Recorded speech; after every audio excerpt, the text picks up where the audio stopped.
en el monasterio. Bueno, tomó nombre hace muchísimos años y aquí hay institutos de investigación y de otro tipo de gestión de la ciencia desde los años 40. O sea que es una zona que lleva muchísimos años de andadura. Estamos como representantes de trabajos en geociencias, el Instituto Pirenaico de Ecología, el IFME, la sección de Zaragoza y la Estación Experimental de Aula Dei. Cada uno tiene unas líneas de investigación que vais a ver a continuación. Os paso la palabra a Emilio. Bueno, pues el objetivo principal de la actividad de que visitéis el campus es que conozcáis de primera mano las líneas de investigación de los 3 centros del CSIC, son dos centros y la unidad de Zaragoza del IGME, que tocamos temas muy diversos en el sentido más amplio de ciencias de la Tierra, ¿no? De recursos naturales, energéticos, geofísica, geoquímica, paleontología, etcétera. Entonces, que conozcáis lo que estamos haciendo aquí para que valoréis si os interesa en vuestro futuro académico o profesional después, pues integraros en alguno de estos centros, ¿no? La actividad se enmarca dentro de la unidad asociada que tiene el instituto con el Departamento de Ciencias de la Tierra, que tiene ya bastantes años, aunque al entrar en el Consejo se reformó en formato CSIC, digamos, y también dentro de la Conexión Geociencias, que es un proyecto bastante grande del CSIC que aglutina a 17 centros del CSIC a nivel nacional de Ciencias de la Tierra en el sentido más amplio y que tiene 300 personas y a cuyo proyecto me gustaría agradecer que nos ha financiado el autobús con el que habéis venido desde el campus, ¿no? También me gustaría agradecer al CIAM que nos acoge en esta sala en la que vamos a estar la primera parte de la sección. Nada, simplemente por terminar esta introducción a la jornada, eso, que la jornada está destinada para vosotros, para que nos conozcáis y sobre todo para que veáis que en el CSIC pues, hay oportunidades pues, para que hagáis, si os apetece, os interesa vuestro trabajo de fin de grado, trabajo de fin de máster o una vez que acabéis, pues hay oportunidades para meteros en el mundo de la investigación. Nos podéis contactar para que os comentemos salidas profesionales al margen de lo que hacemos en este campus. Y bueno, eso, comentaros que la jornada va a estar organizada de dos formas, hay dos partes. Esta primera parte, que es así un poco más formal, en la que os vamos a enseñar de forma rápida las líneas de trabajo que tenemos en geociencias en el campus, y luego una segunda parte que van a ser una visita guiada por cada uno de los 3 centros del CSIC, en la que bueno, os enseñaremos algunas de las cosas y de los instrumentos de trabajo que utilizamos y algunos de los laboratorios que tenemos. Nada más, le paso el turno a María Jesús Lázaro, que es la delegada institucional del CSIC en Aragón, y que ella os va a contar mucho mejor que cualquiera de nosotros pues, qué es el CSIC y qué oportunidades podéis tener pues, desde este momento hasta vuestro futuro más a medio plazo. Bueno, pues muchas gracias, Jorge. Bueno, pues en primer lugar, pues eso, gracias a todos, ¿no? A los organizadores, tanto a los investigadores del CSIC como a la Universidad de Zaragoza y principalmente gracias a los alumnos, porque sin los alumnos esto no funciona, ¿no? O sea, mil gracias por venir. Y voy a ir muy directa al grano, ¿no? Solo voy a hablar un minuto del CSIC y luego de las oportunidades. ¿Cómo paso? Bueno, ¿esto no va? Sí, también. Ah, vale. Vale, entonces, muy rápidamente, el CSIC, somos el primer organismo de investigación en España, la cuarta institución pública de investigación en Europa, la sexta en el mundo. Y contamos con 123 institutos, ¿no? 120 y los 3 centros nacionales. Concretamente, aquí en Aragón, que el mapa no se ve, pero bueno, luego el PDF, si queréis, lo podemos pasar también, porque como voy a ir muy rápido y hay muchos links, aquí en Aragón estamos 5 institutos más una sede territorial del Instituto Geológico Minero de España, del ICME. Estamos en 3 campus. Campus San Francisco, 2 institutos mixtos con la Universidad de Zaragoza, de materiales y química. Campus Río Ebro, parte del de materiales y el Instituto de Carboquímica. Y aquí concretamente está la Estación Experimental de Aula D, el Instituto Pirenaico de Ecología y la sede de IDME. No sé ya cuántos somos, pero probablemente somos más de 14.000 personas en el CSIC. ¿Vale? Ahí va. No pasa bien. Espera, ponlo en modo presentación. Es que lo habéis puesto en PDF, ¿no? Vale. Pues si no, me la pasáis vosotros, porque esto no pasa bien. Ponme la anterior.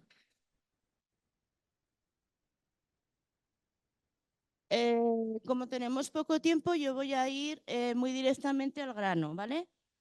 Oportunidades del CSIC. Todo está en la página web del CSIC general. Yo soy la delegada institucional y podéis acudir a la delegación para lo que queráis, ¿vale? Ponéis Delegación CSIC Aragón, que estamos en la Plaza Emilio Alfaro y allí os atendemos. Entonces, en la página de CSIC, en formación y el empleo, allí está todo. ¿Pasa? No, pasa. Vale. Tenéis también un folleto que se puede descargar. Como estamos con el tema del papel, ya no lo he traído, se puede descargar en esa dirección. Nos pasaremos la presentación. Vale, ¿qué oportunidades hay? Tenemos la realización de prácticas académicas en los institutos del CSIC. Tenemos convenio con la Universidad de Zaragoza para prácticas de grado, para prácticas de máster, ¿vale? Entonces pueden ser curriculares o extracurriculares, las dos. Podéis venir a cualquier instituto del CSIC, ¿vale? De Aragón o de fuera de Aragón. Evidentemente queremos que vengáis a los de Aragón, pero hay áreas, biotecnología, no sé qué, pues que se van a Pamplona. También se puede, a donde queráis, ¿vale? Realización de trabajo fin de grado, lo mismo. Tenemos convenio para realización del fin de grado. Nosotros necesitamos un tutor en la universidad y se pueden realizar el trabajo fin de grado. Y luego, bueno, ya los cursos de alta especialización ya es cuando entráis al CSIC. Pasamos. Vale, máster, lo que he dicho, las prácticas de máster en los institutos y el trabajo fin de máster. Vale. Vale, si queréis hay un buscador que se llama Oportunidades para la Carrera Científica, ¿vale? Dentro del CSIC, como os daré las diapositivas, podemos pasar. Porque ahora vamos a lo que un poco nos interesa, ¿no? ¿Qué posibilidades tenéis de que vosotros podáis cobrar por esto, ¿no? Pasa. Bueno, quiere decir que ya que estáis, ¿no? Podáis obtener algo de financiación. ¿Vale? Hay un programa es bastante exigente que se llama JAE Intro, ¿vale? Que ahora han bajado un poco la nota media, ¿vale? Entonces, se convocan desde el 2007 estas ayudas, ya hay más de 1.300 personas beneficiarias y están dirigidas pues, a estudiantes universitarios que estén matriculados en el último año de grado o en el máster, ¿vale? Se pueden las dos cosas. ¿Pasa? Vale. Bueno, el objetivo es iniciarse en las actividades de investigación, ¿vale? Entonces, lo que hay normalmente al año, ¿vale? 300 becas, dedicación por semana, 20 horas semanales y 7 meses consecutivos. De esto no hay prórroga. Y esta cuantía de las JAE Intro son unos 600 euros al mes durante 7 meses. Vale. Los requisitos. Para grado de 240 tienes que tener 180 ECTS o 75 completado. Y para el grado de 300 o doble grado, pues 250, bueno, los requisitos, ¿vale? Y, vale. Y luego matriculados en un título oficial de máster. Bueno, estas High Intro ahora las han limitado a máster, pero tenemos otras que aquí no están porque las High IQ son muy particulares. Hay otra solución que es desde los propios institutos hacer una convocatoria de High IQ, que es lo mismo, pero los requisitos se ponen en los diferentes institutos, con lo cual se baja la media, porque aquí, luego veremos los requisitos, pasan los requisitos de aquí. Los requisitos que esto lo han bajado, porque antes era un 8 y ahora piden un 7,5 para estudiantes de grado y licenciatura. Y aquí, bueno, excepcionalmente, pues para estas ramas un 6,5. Esto lo han bajado, antes era medio punto más. ¿Qué pasa con las High IQ? Que podemos bajar, podemos poner los requisitos que queramos, podemos coger alumnos de grado también. Entonces, es mucho más flexible. De hecho, yo estoy del Instituto de Carboquímica, aparte de delegada. Nosotros tenemos un programa de sacar unas 10 al año y allí pues ponemos los requisitos. Ahora, antes era como más esto, ahora hay una convocatoria al año, podemos poner los requisitos, pues bajar, etcétera. Entonces, si hay alguno interesado, pues ya tengo el cronómetro. Si hay algún interesado, pues esto va al revés. Nos ponemos en contacto con los investigadores y ya empieza a rodar la rueda. Y con tiempo, es decir, si ya estáis pensando hacer un máster o estáis en el último año, bueno, que os pongáis en contacto, que esto se soluciona así. Vale, contratos predoctorales. Pues ya, bueno, el tema del doctorado, nosotros, claro, todo esto de High IQ y tal, nuestra misión es que encontremos alumnos de doctorado y que transmitamos la pasión por hacer el doctorado. No sé, yo la he debido transmitir muy bien. Yo ya tengo una hija con doctorado, la otra haciéndolo y el otro también lo quiere hacer. Digo, no sé qué he hecho porque no es normal. Pero bueno, no es normal que la gente quiera hacer el doctorado. Hombre, aquí vamos a ser claritos. Para eso estamos, para motivaros.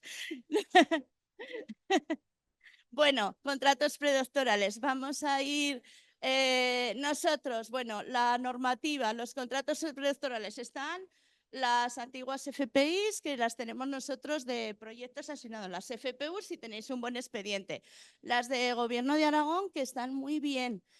Se baja un poquito la media y hay otros requisitos que cuentan, las de las fundaciones. Y luego nosotros tenemos la bolsa de trabajo del CSIC. Que nosotros tenemos bastantes proyectos de investigación y podemos contrataros como previa a conseguir una beca o, bueno, pues hay gente que la hace con contratos. ¿Pasa? Y, bueno, esto es importante. Nosotros no tenemos una escuela de doctorado, con lo cual tenemos convenios con las universidades, concretamente pues con todas, pero con la Universidad de Zaragoza desde hace miles de años tenemos convenio, ¿no? Entonces, ¿qué es lo que pasa? Hacemos la matrícula en la Universidad de Zaragoza y por el convenio venimos a los institutos del CSIC. Bueno, pasa. Y tenemos ahora una convocatoria propia del CSIC, que en años era mucho más, hubo muchos más, pero ahora tenemos 50 ayudas cada año para todos los institutos que somos 100 y pico, ¿vale? Ayudas de movilidad ya ahora, que termino ya, que tengo el cronómetro. Y luego pasa esta, la última. Los contratos predoctorales por año de convocatoria, que supongo que los mínimos coinciden también los observados en la Universidad de Zaragoza, que hubo un mínimo. Bueno, el 2023, para que veáis la financiación, ¿vale? El amarillo es la bolsa de trabajo nuestra, ¿vale? Las FPU lo azul y las FPI esa roja, ¿no? O sea que de proyectos tenemos bastantes. Y nada, la siguiente pasa. Estos son encuestas. La empleabilidad de doctores, ¿esto os lo leéis? Es que no me dejan. Y bueno, pasa un poco y nada. Y luego nosotros, una vez que el doctorando entra en el CSIC, tenemos actividades transversales, jornadas de doctorandos, etcétera, para que os relacionéis. Se hacen todo a nivel de organización central, aparte de lo que nosotros en Aragón podamos hacer. Y ya, ¿cuánto me he pasado? Venga.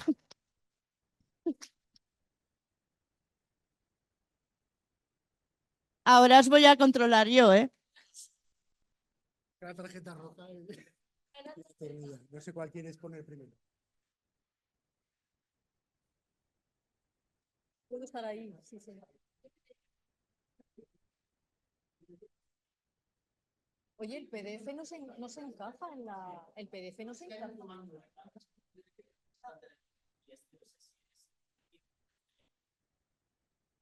No se abre, no se abre.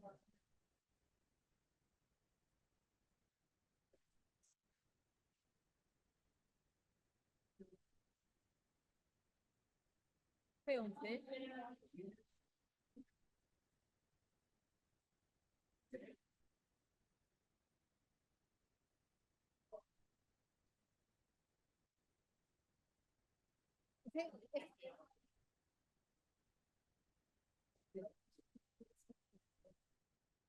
Es que son PDFs.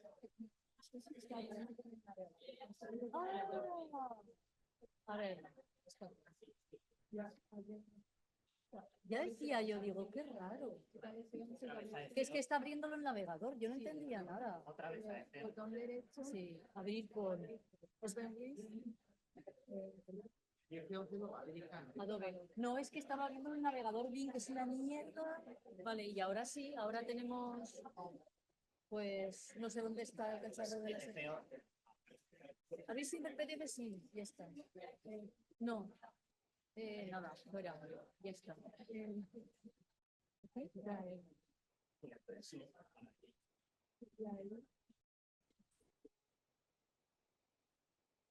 ¿Está adelante? ¿Está adelante? Sí, ¿no? Yo creo que está adelante.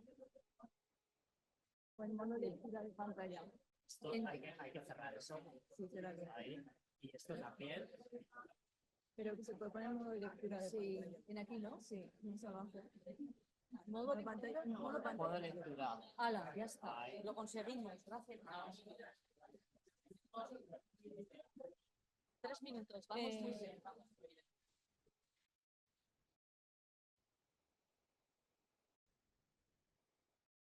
No, pasa la tuya.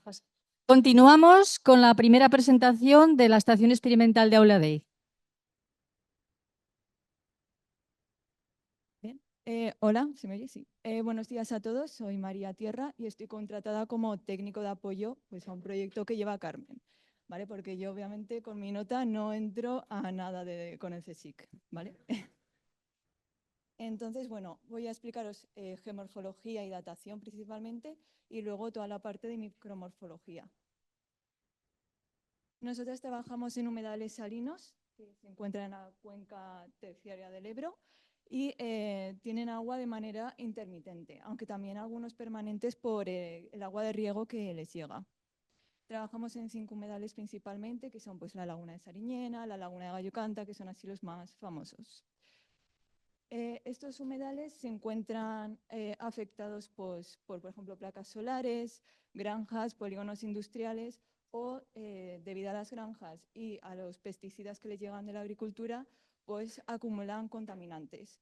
Luego también el propio humedal pues, genera salinidad en el suelo, que eso hace, pues, por ejemplo, que el agricultor tenga inconvenientes a la hora de plantar, básicamente. Y también pues, por la litología de la zona. Nosotras intentamos estudiar todo, por así decirlo, el ecosistema que lleva el humedal, tanto la parte de suelo, que es con la que voy a explicaros yo, pero también trabajamos con otros expertos en temas de agua, que tocamos temas más de microbiología, físico-química, etcétera. Entonces, bueno, lo primero que hacemos es una cartografía geomorfológica porque tenemos que decidir dónde tenemos que muestrear y para ello utilizamos la foto del vuelo americano porque estas zonas suelen estar bastante tocadas por la mano del hombre. Para eso utilizamos el estereoscopio, que entiendo que Gloria de Siro os habrá enseñado a utilizarlo. Y después hacemos, cuando ya tenemos una primera aproximación, una revisión en campo y también empleamos el LIDAR, porque como son zonas muy planas, cuesta mucho ver ciertas cosas que el LIDAR pues, nos muestra. Y obtenemos una cartografía final. Y a partir de esta cartografía ya podemos decidir dónde queremos hacer los muestreos. Los muestreos suelen ser bastante intensos porque hacemos todo en ese momento, tanto el recoger muestras para datación como toda la parte de micromorfología. Entonces, generalmente elegimos dos zonas dentro del humedal, que marquen como dos partes climáticas. Pero yo tengo 6 minutos. Por ejemplo, una terraza lacustre, ¿no?, que indicaría un clima más húmedo, y una duna eólica, pues, que indica un clima más árido. Hacemos calicatas, que es básicamente excavar en el suelo, y hacemos una descripción de los diferentes horizontes, que es básicamente lo mismo que se hace en Strati, pero en suelo. Y rellenamos una serie de fichas y obtenemos unos esquemas finales. Y luego ya cuando tenemos definidos los perfiles, elegimos unos horizontes que queremos datar y del cual también obtendremos para la muestra de micromorfología para hacer las láminas delgadas. En el caso de datación trabajamos con el CNIE, que viene una experta porque esta datación, que es OSL, que se hace con el cuarzo, tiene que recogerse a oscura, ¿vale? Entonces tiene que venir el experto porque ya, bueno, Alicia sabe cómo hay que recoger la muestra y nosotros la ayudamos en todo lo que podemos. Y luego ya la parte de micromorfología os la explicaré en la visita que haremos, ¿vale? Entonces no me voy a enrollar mucho, pero solemos hacer unas láminas que son más grandes que las que se usan en petro, bastante más. Generalmente nosotros no miramos minerales como plagioclasa, cuarzo, etcétera, sino que buscamos procesos. Por ejemplo, la primera de periglaciarismo, esta era la laguna de Sariñena, que ahora mismo es una zona árida con agua, y en cambio esta lámina que se recogió en un suelo de allí, pues nos muestra que hubo hielo en un momento determinado, ¿no?, por las bandas donde se ven que hay huecos que han crecido tras los minerales. También se han recogido muestras para piping, que se ve pues cómo discurren todos los minerales, y también para movilización de arcillas, que las arcillas son lo más amarillento rojizo, que marcarían, por ejemplo, una época húmeda, ¿no?, porque para que haya movilización de arcillas se tienen que lavar los carbonatos. También he puesto esto porque me ha gustado, la verdad, me han parecido bonitas, porque también se han hecho micromorfología en sondeos, entonces se ven bien todas las capitas y lo puse para si tenéis curiosidad. Y luego otras cosas también que hacemos que no tienen nada mucho que ver con la geología, pero podría ser, es teledetección, que ahora está en auge, ¿vale?, en relación de calidad de aguas, ¿vale? Trabajamos con la gente de Huesca, con ciencias ambientales, y también hemos trabajado con gente de Cádiz, que vinieron con un dron a muestrear y coger muestras de agua, y para generar unos mapas pues, que te indican si la laguna es saludable o no. Y luego también hemos empleado radar, que es otro tipo de teledetección, para discriminar cambios de litología y, por ejemplo, pues detectar el fondo del humedal o la presencia de agua, y también hemos hecho prospección geofísica. Gracias.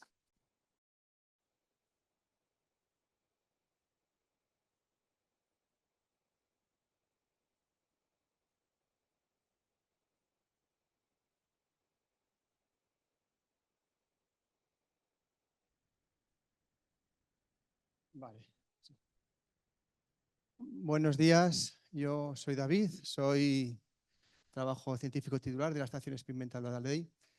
Y bueno, en 4 minutos voy a intentar explicar lo que igual necesitaría 4 horas o más, ¿no? Es el tema puro y duro de la física de suelos, que también se puede aplicar en rocas, ¿no? Entonces, bueno, yo lo he titulado Propiedades hidráulicas de suelos y rocas, ¿qué es lo que tienen en común, ¿no? Tanto los suelos como las rocas son medios porosos, ¿no? La diferencia es que mientras la roca es un medio rígido, el suelo es un medio moldeable, ¿no? Entonces, como medio poroso, el agua en estos medios porosos pues, circula por estos poros, los canalillos que hay entre las rocas. Y las propiedades hidráulicas son aquellas características de estos medios que controlan tanto la retención como la velocidad del flujo o el movimiento de nutrientes, ¿no? Esto sería un poco la parte cualitativa. Luego, pero claro, una cosa es pues, ver que el suelo tiene agua y tal, y otra cosa es cuantificarlo, ¿no? Entonces aquí ya nos metemos un poco más en temas ya de física, de ecuaciones. Entonces, por ejemplo, si nosotros queremos determinar el movimiento del agua en el suelo, que es arriba la ecuación de Richards que pone arriba a la izquierda, pues que es una ecuación, bueno, el movimiento de agua pues depende de una serie de parámetros, que es el potencial hídrico, que es la capacidad de retención que tiene el suelo, o sea, la fuerza con la cual el suelo o la roca retiene el agua, y sobre todo un parámetro muy importante es la conductividad hidráulica, ¿no? La conductividad hidráulica, tanto en suelos como en roca, en medio poroso, es la velocidad con la cual el agua fluye a través de ese medio debido a una diferencia de gradiente, pues ya sea por presión o diferencia potencial, etc. Entonces, este parámetro, si nosotros queremos, por ejemplo, en los que trabajáis en hidrogeología, ¿no? Si queréis determinar el movimiento del agua a través de las rocas, a los diferentes estratos, pues es imprescindible determinar la conductividad hidráulica para luego poder estimar esos movimientos de agua, ¿no?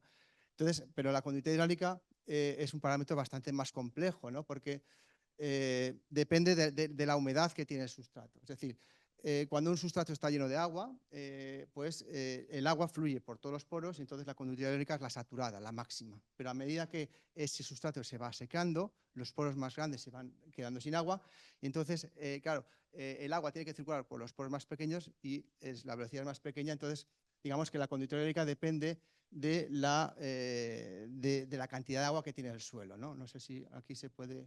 Entonces, esta sería una curva de conductividad hidráulica que en función de la tensión o la humedad del suelo, pues va cambiando. Entonces, básicamente, quedaros con que es un parámetro muy importante y es el que me va a regir de todo el movimiento del agua, tanto en rocas como en suelo. 70 segundos. Entonces, hay muchos métodos para medir las propiedades hidráulicas del suelo y las rocas y yo únicamente el que voy en el laboratorio y luego cuando vengáis ahí al centro de la estación, pues el que voy a describir es este, que es el método de absorción capilar, que es muy interesante, que yo tengo consiste en un pequeño depósito de agua que está conectado a un recipiente y cuando coloco la roca, pues la roca chupa el agua, ¿no? Como el terrón de azúcar que ponemos encima del café y empieza a absorber. Entonces, con esta curva de absorción capilar, luego lo explicaré, pues podemos estimar todos los parámetros hidráulicos del suelo, y en este caso, o de la roca. Entonces, es un método muy sencillo y que lo estamos comenzando a aplicar en rocas. Uf. Leticia.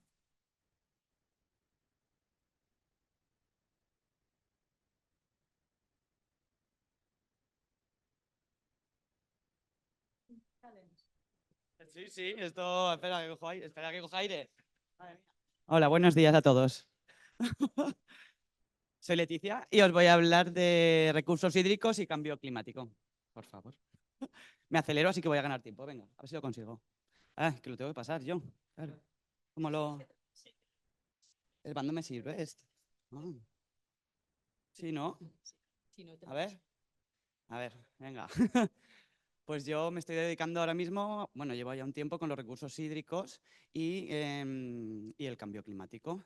Estudiamos desde que empezó el proyecto Piragua, que por aquí hay compañeros del proyecto, el ciclo hidrológico, en el que estudiamos la hidrología de todo el macizo pirenaico y su balance hídrico desde el punto de vista de reservas, stocks y flujos.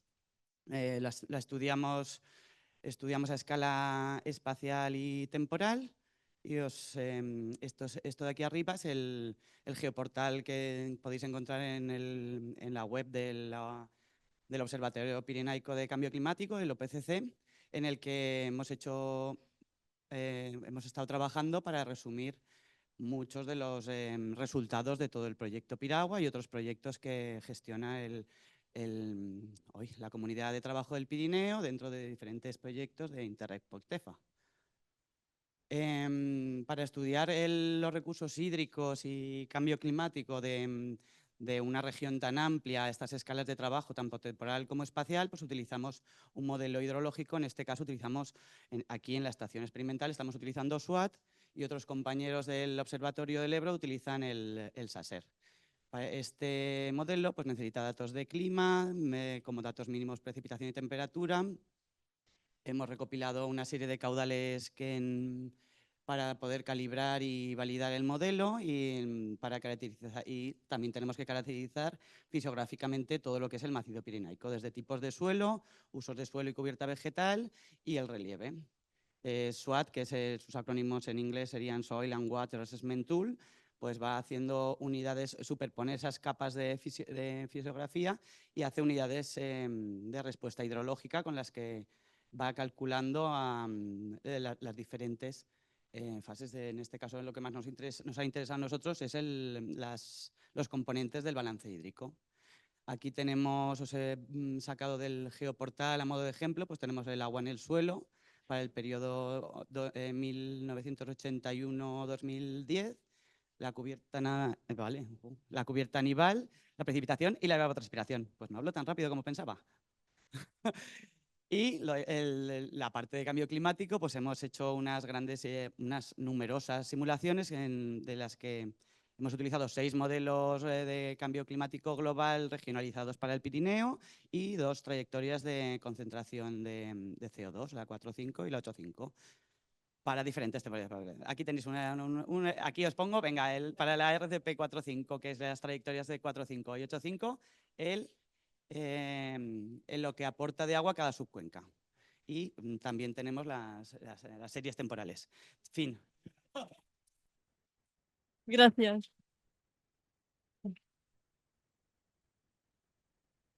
Marcos, te toca.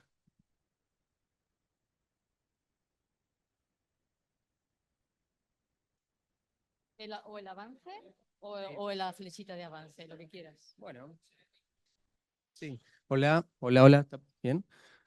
Bueno, buenos días, mi nombre es Marcos, pertenezco al Instituto Nacional de Tecnología Agropecuaria de Argentina y estoy en la estación experimental de Aula Dei haciendo el doctorado. Los que les voy a contar a continuación, muy rápidamente, tiene que ver con eso. Para atrás. Tiene que ver con mi tesis de doctorado, que tiene un enfoque en el optimización del uso del agua y la energía en una zona de río que está a 1 hora de Zaragoza, al norte, que se denomina zona regable del Monte Saso de Biota. Es un saso, son suelos pedregosos. Y tiene que ver con el inicio de la tesis de doctorado, que es con una de las primeras líneas, que fue caracterizar el suelo desde el punto de vista agronómico, desde el punto de vista de la capacidad de retención de agua.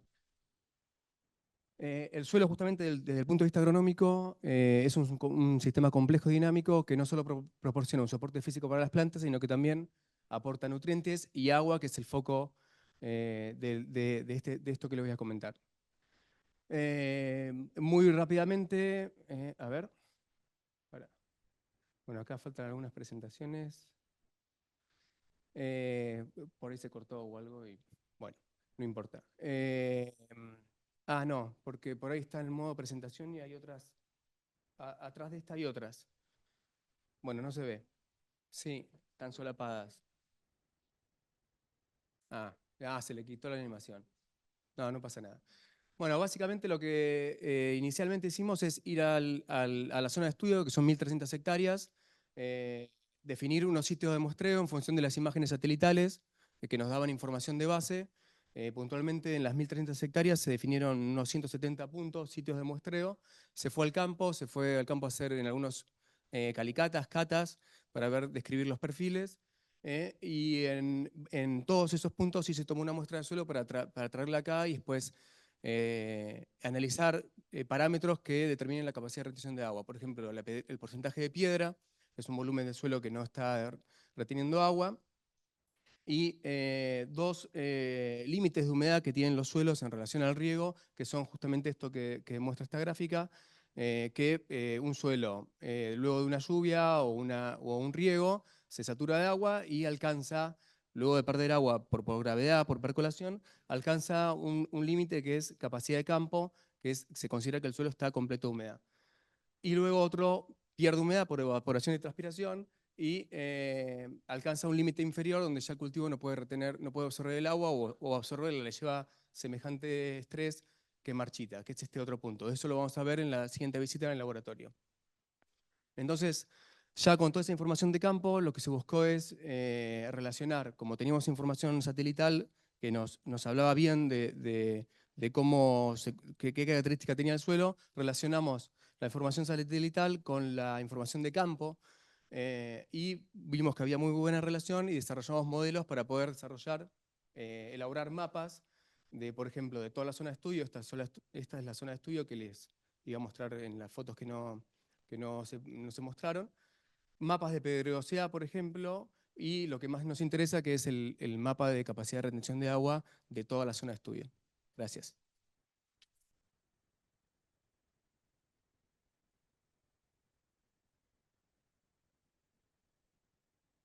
Ana.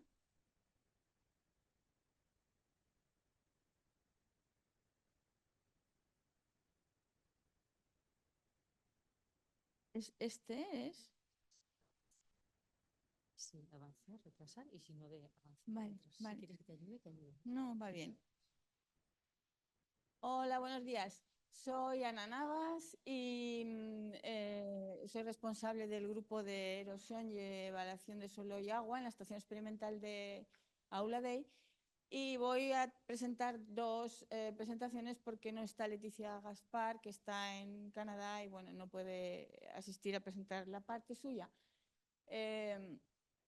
Entonces, me voy a centrar en técnicas nucleares que son muy resolutivas a la hora de capturar todos los procesos de erosión y por eso pongo en el título enfrentar erosión sí, porque tenemos que enfrentarla, porque es un problema muy candente que afecta a todo el planeta, pero el área mediterránea también tiene unas tasas de erosión muy altas. En España en concreto está alrededor del 73% las áreas que tienen riesgo de desertificación y lo que se necesita son métodos cuantitativos de medida.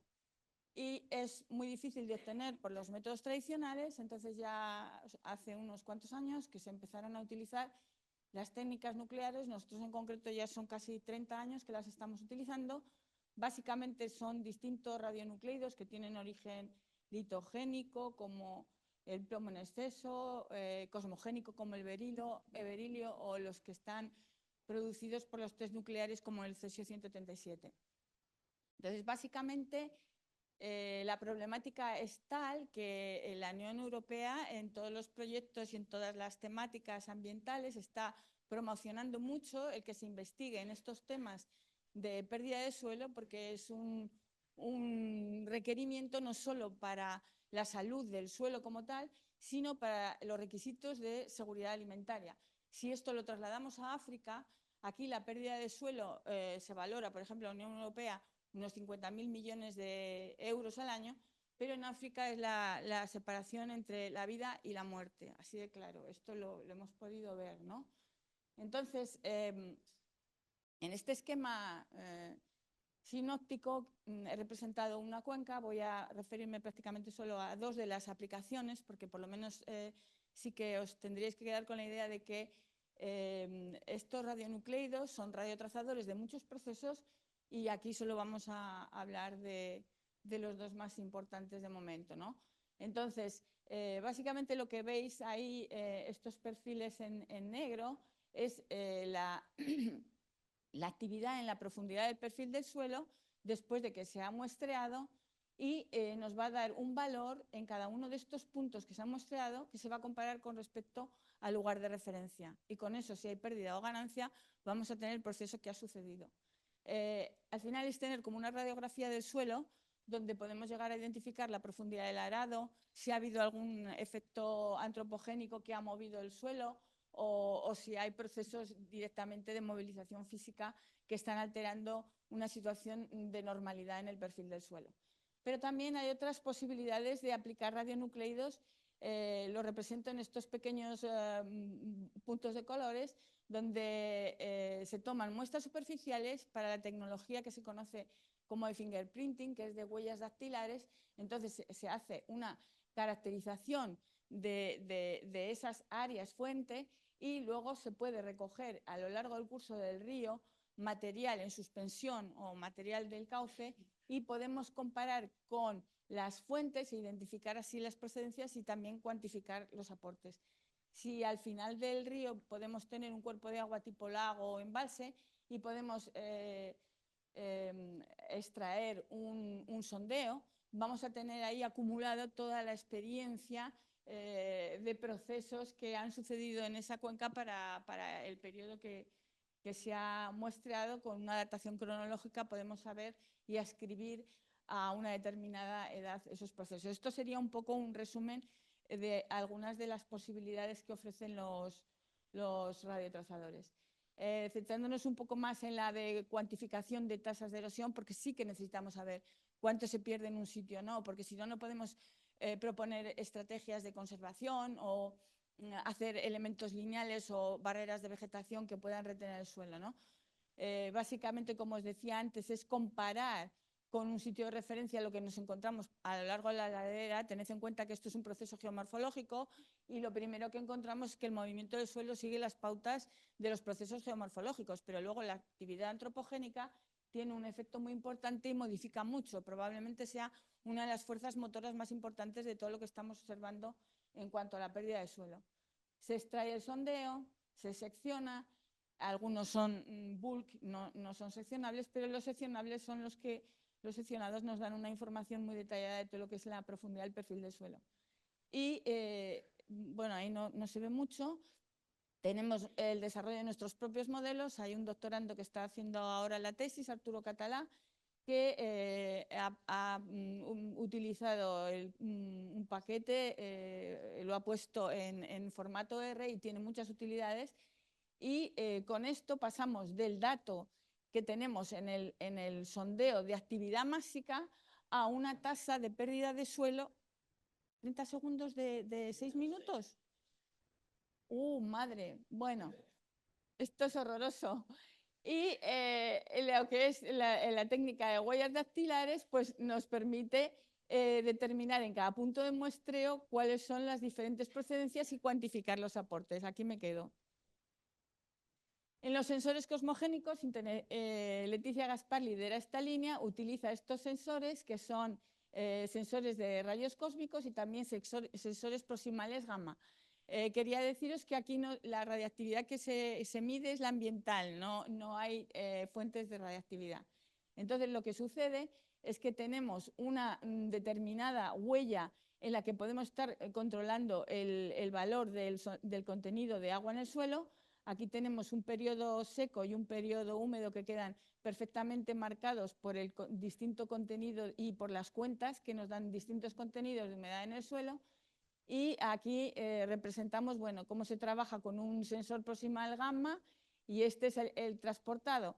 El proximal gamma nos da mucha ventaja porque nos permite hacer recorridos en el tiempo y nos permite obtener una distribución espacial muy, muy precisa de cómo se distribuye la humedad, que es un factor, un parámetro de una de las propiedades físicas del suelo que más variabilidad tiene.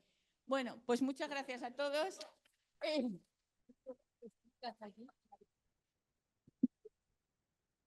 Gracias, Laura.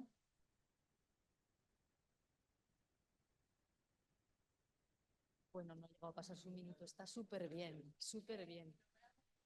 Me van a poner aquí los 3 minutos y así me lo pongo aquí. Bueno, así lo controlo yo también. ¿Sí? Voy.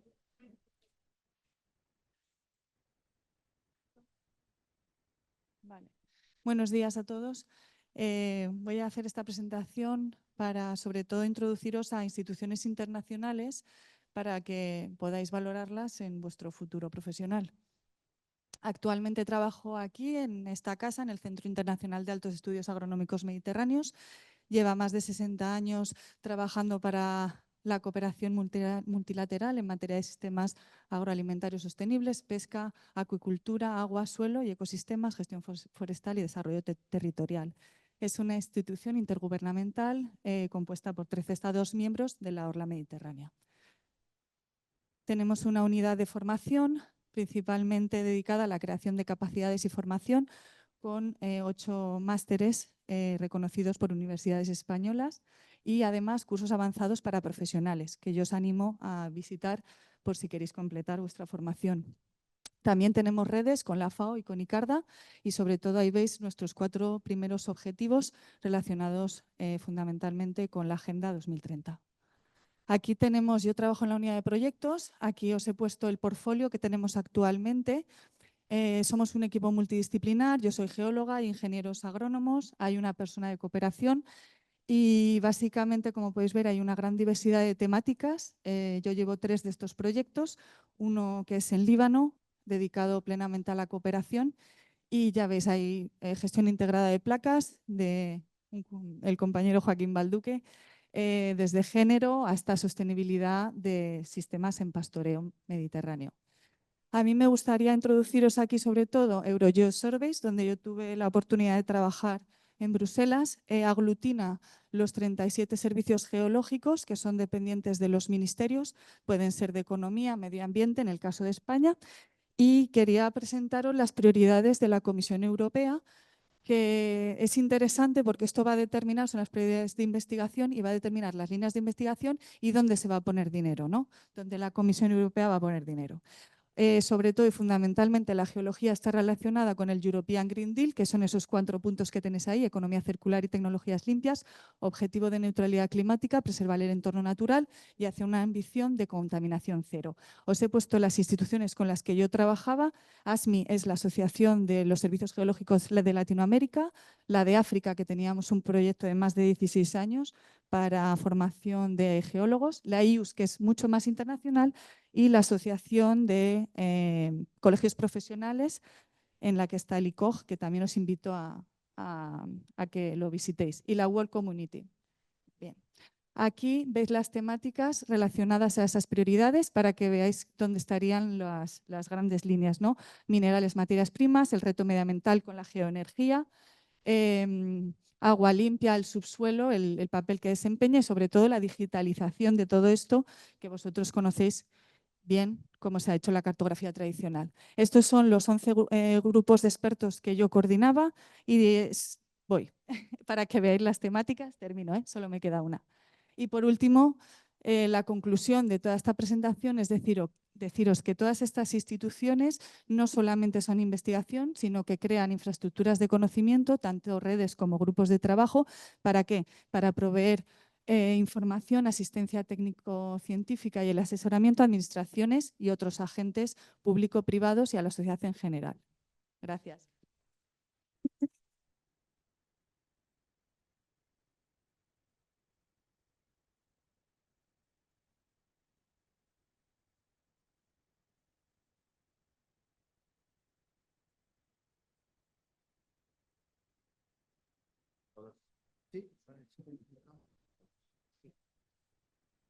Hola, buenos días. Mi nombre es Jesús Causapé.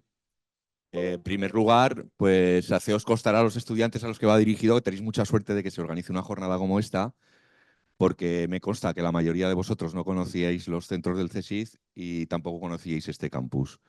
En base a ellos puedo contar mi experiencia personal. Yo soy de Torres de Berrellén, un pueblo bastante cercano a este.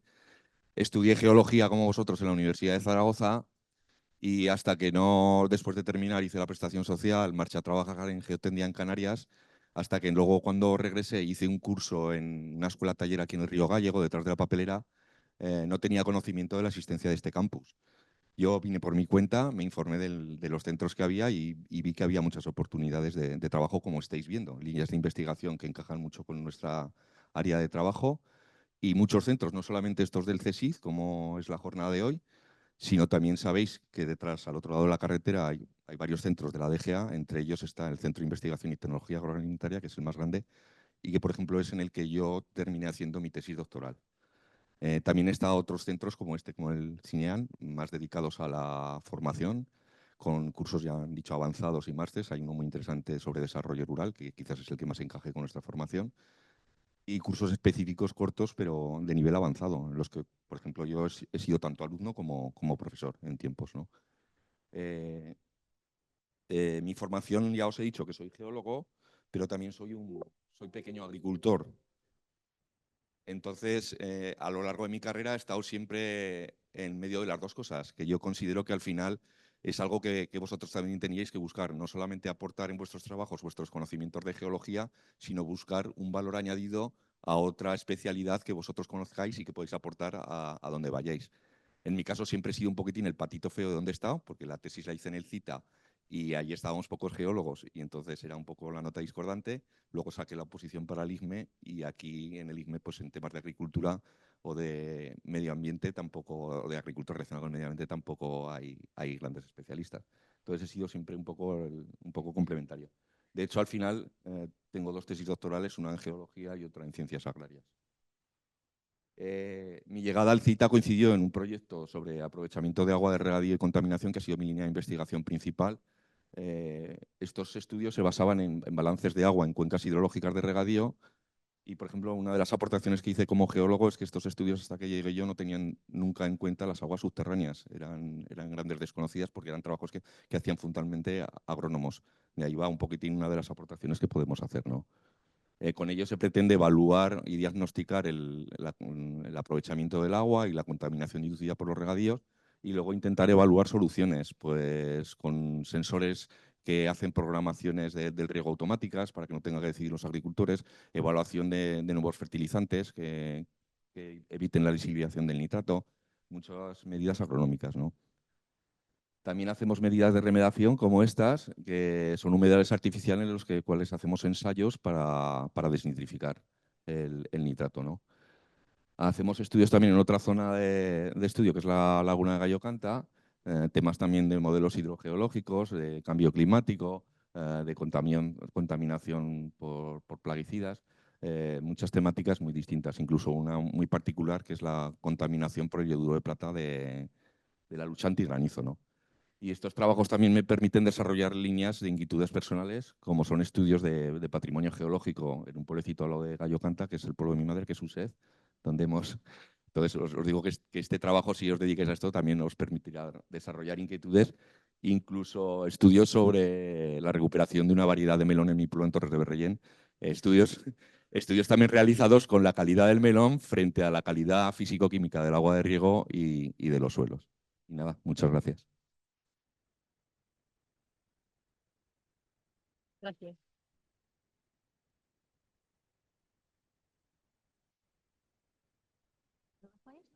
Vale, de acuerdo.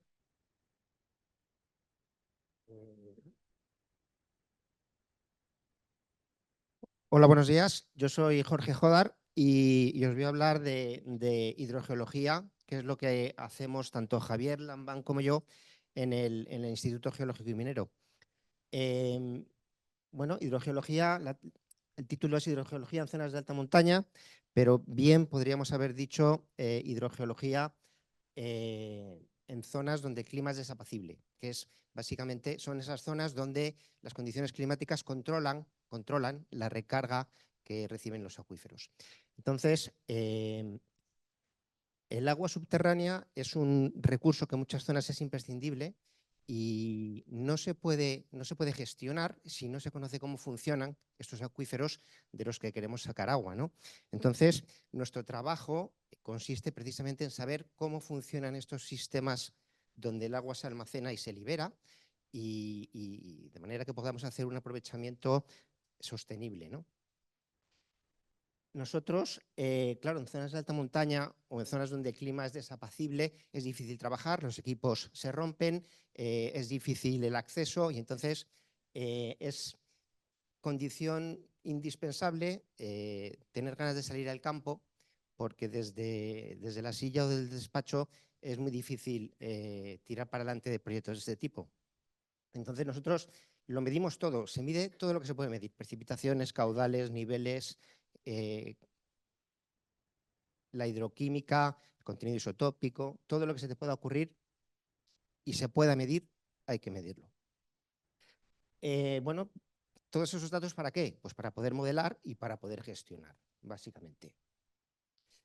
Estamos trabajando en diferentes ámbitos, zonas de montaña las hay en muchos sitios con diferentes características y como le gusta decir a un amigo mío, acuíferos hay tanto en el duriense como en el blandiense. Entonces, básicamente, aquí, por ejemplo, tenemos un proyecto en el que estamos trabajando, que como podéis ver es el Parque Nacional de Ordesa, en el que estamos caracterizando cómo funciona, cómo se mueve el agua dentro de este gran acuífero que es el karst. Entonces, para ello, pues hacemos ensayos de trazadores y vemos cuánto tiempo tarda el agua en salir desde que la echamos en la parte alta del karst hasta que sale por las zonas de descarga, que tiene que ver con cómo se mueve el agua cuando ésta se introduce por las zonas donde el agua corre mucho dentro de esa estructura del karst. Pero no solo descarga por el manantial el agua que se infiltra en estas zonas de aquí más conductivas, sino que también por la porosidad primaria el agua se infiltra y acaba saliendo por el karst. Y sabemos que el agua que se mueve por las zonas más conductivas tarda del orden de 5 días, 6 días, y un año cuando el agua se mueve por esta porosidad primaria. También trabajamos en Sierra Nevada, donde caracterizamos sistemas de siembra y cosecha del agua en esquistos, algo que a priori uno diría, ¿cómo ver acuíferos en esquistos? Pues los hay. Trabajamos caracterizando cómo cambia la hidroquímica y cuáles son los tiempos de tránsito y los caudales que se pueden gestionar. Trabajamos en el desierto de Atacama, donde hay una demanda muy fuerte del agua, tanto por la producción minera, en particular del litio, como por los ecosistemas asociados a estas zonas que son muy vulnerables y las poblaciones que viven allí. Todos se pegan por el mismo recurso y hay que saber gestionarlo. Y también trabajamos en proyectos en la Antártida para saber cómo la capa activa del permafrost condiciona la dinámica de las lagunas que se forman allí, porque allí hay zonas donde estacionalmente se libera el hielo y entonces el suelo se descongela y permite que el agua fluya subterráneamente hacia estas lagunas, ¿no? Entonces, estudiar cuál es la dinámica de estas lagunas y su relación con la dinámica de la capa activa del permafrost es fundamental para poder caracterizar estos sistemas. Listo. Gracias.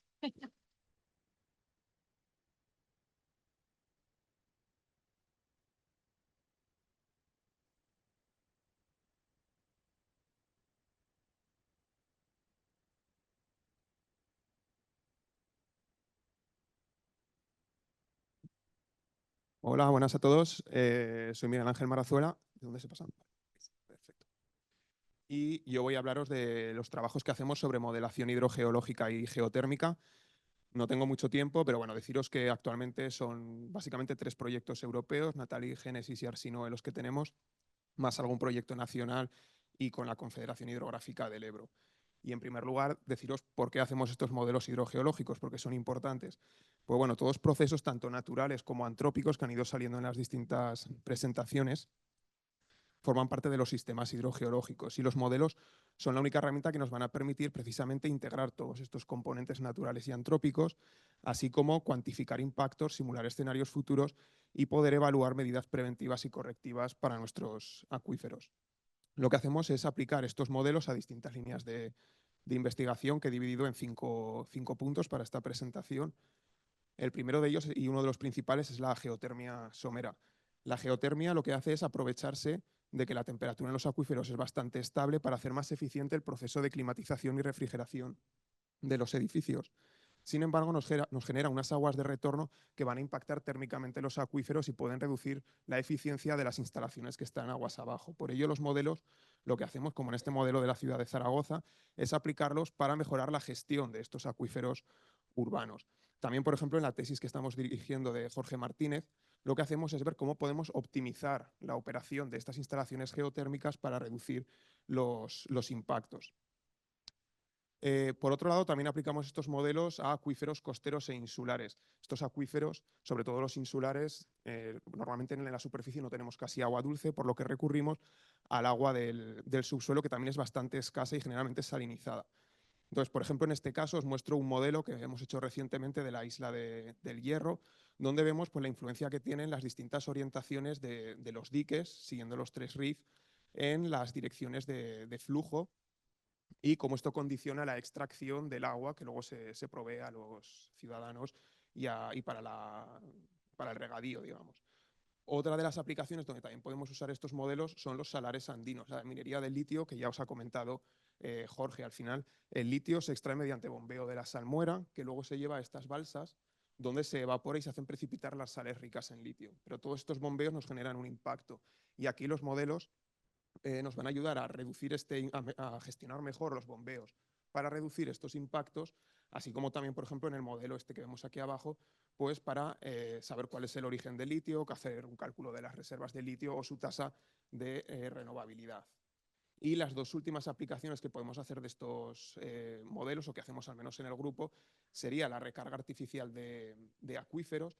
Debido a que cada vez están más amenazados estos acuíferos, se promueve el uso de aguas regeneradas para recargar dichos acuíferos. Y, por ejemplo, aquí os muestro un modelo que hemos hecho también en los últimos años en la isla de Tenerife, donde en la zona no saturada aprovechamos galerías para infiltrar el agua. Y aquí vemos el frente de saturación siguiendo distintas geologías. Y ya para acabar, deciros que también estamos trabajando con contaminantes de preocupación emergente, como pueden ser productos de cuidado personal, medicamentos, etcétera, que por un lado hacemos la evaluación del estado de contaminación en los acuíferos y por otro lado los usamos como trazadores para calibrar modelos y poder calcular tiempos de tránsito o porcentajes de mezcla, como en este caso del sistema de producción de agua potable de la ciudad de Múnich. Y bueno, esto es todo. Si tenéis alguna duda o algo, podéis contactarnos a cualquiera del grupo.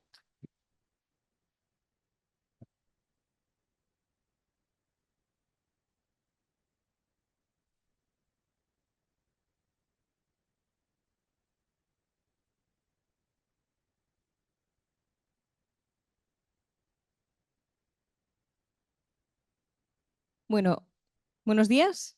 Yo soy Pilar Ocaña y hace 2 años estaba con vosotros en la facultad. Para poneros un poco en contexto, aparte de geología, estudié el máster de SIG y teledetección de la Facultad de Filosofía y Letras. Y bueno, empecé con para ser justos, empecé con unas prácticas con Jesús aquí en el IGME. Luego obtuve una beca Intro que os recomiendo 100% si podéis pedirla. Y ahora estoy contratada por el grupo de Geología Económica de los Recursos Minerales, que está adscrito al Departamento de Recursos Geológicos para la Transición Energética. No solo estamos nosotros, también están los de aguas minerales y termales, gestión de residuos mineros, gestión del patrimonio geológico y minero y bueno, poco más. Mi presentación es menos específica que las del resto, pero espero que os pueda contar un poco lo que hacemos someramente. Y bueno, nuestro departamento, ya os digo, que es el de Recursos Minerales para la Transición Energética, y tenemos varios palos. El primero sería el de la caracterización, génesis y evaluación de recursos minerales. Además tenemos, hacemos actividades en metalurgia y mineralurgia, gestionamos el patrimonio minero y tenemos también investigaciones en temas de piedra natural, canteras, etcétera. Todos recursos, vaya. Sobre todo lo que más interesa en este momento es la identificación de recursos minerales y energéticos, y en concreto estamos en estos momentos tratando de centrarnos en los recursos minerales estratégicos. Ahora os contaré un poco, pero sobre todo estamos ahora haciendo temas de exploración mineral y en mi caso concreto, por supuesto, también se hacen prospecciones de geoquímica, de geofísica, evaluación de cores, de testigos de sondeo, gracias. Y yo me estoy dedicando sobre todo a generación de bases de datos, digitalización, tratamiento de datos geológicos en general, para poder identificar estas zonas preferentes de aparición de estos minerales.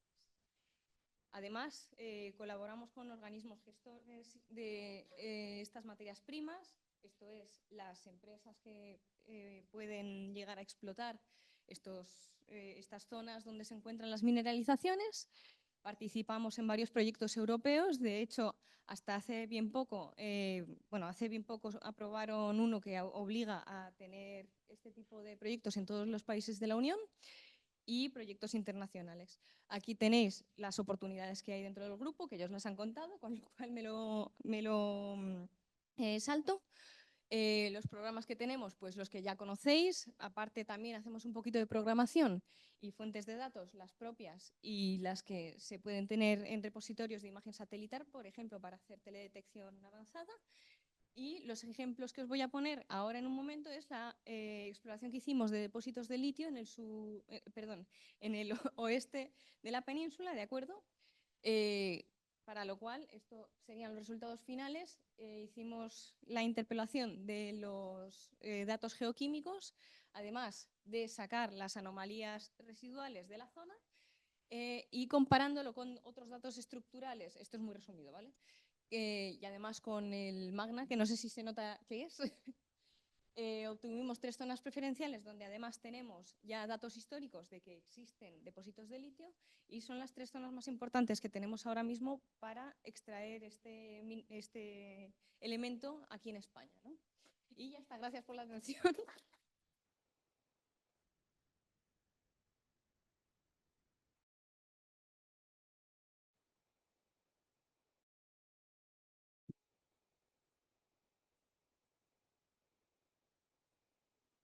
¿Qué tal? Buenos días. Muchas gracias a todos por venir y gracias a los organizadores de este evento.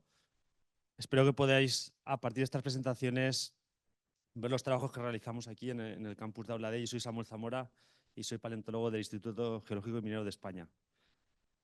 Os voy a presentar un poco el trabajo que hacemos. Actualmente tenemos 3 integrantes, 2 contratados, uno que acaba de terminar su contrato ahora, Álvaro, un reciente incorporado que es candidato a un contrato predoc del Gobierno de Aragón y yo que coordino los trabajos de paleontología, principalmente centrados en grupos de invertebrados fósiles. Tenemos una amplia red de colaboradores, principalmente en centros de Reino Unido y Estados Unidos, con los cuales colaboramos y participamos en diferentes trabajos. Tenemos diferentes objetivos que hemos tratado de abordar. Me voy a centrar principalmente en los objetivos futuros, que son los que principalmente os pueden interesar. Y en este sentido, tratamos de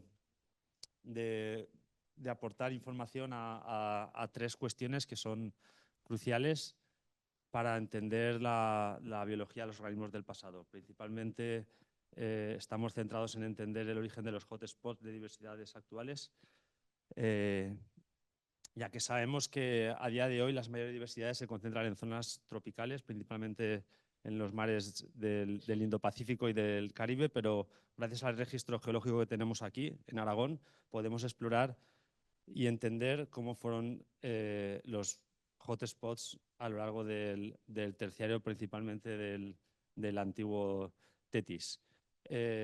Tratamos de entender también cómo los diferentes genomas han evolucionado a lo largo del tiempo en los organismos actuales, principalmente a partir del estudio de fósiles e integrando datos de la biología actual, de los organismos actuales y de los organismos del pasado. Y tenemos una línea emergente bastante reciente que es la paleobiónica y que nos ayuda mediante la utilización de robots análogos a organismos extintos, poder entender cómo estos organismos que actualmente no tienen representantes podían realizar diferentes funciones.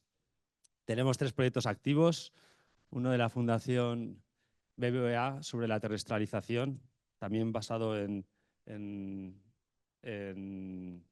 yacimientos de aquí, de Aragón, nuestro proyecto clásico sobre la explosión cámbrica, la diversificación ordovícica, que es nuestra línea más tradicional, y uno recientemente liderado por Fernando sobre la revolución de los cangrejos en el Mesozoico. Esto de la revolución básicamente trataría de entender cómo los diferentes grupos de cangrejos actuales han evolucionado a lo largo del tiempo. Obviamente, todas estas líneas de trabajo tienen su plan de difusión tanto en publicaciones científicas como en trabajos de divulgación. Entonces, si tenéis curiosidad por saber más de todos estos trabajos que realizamos, pues os animo a contactarnos en cualquier momento. Muchas gracias.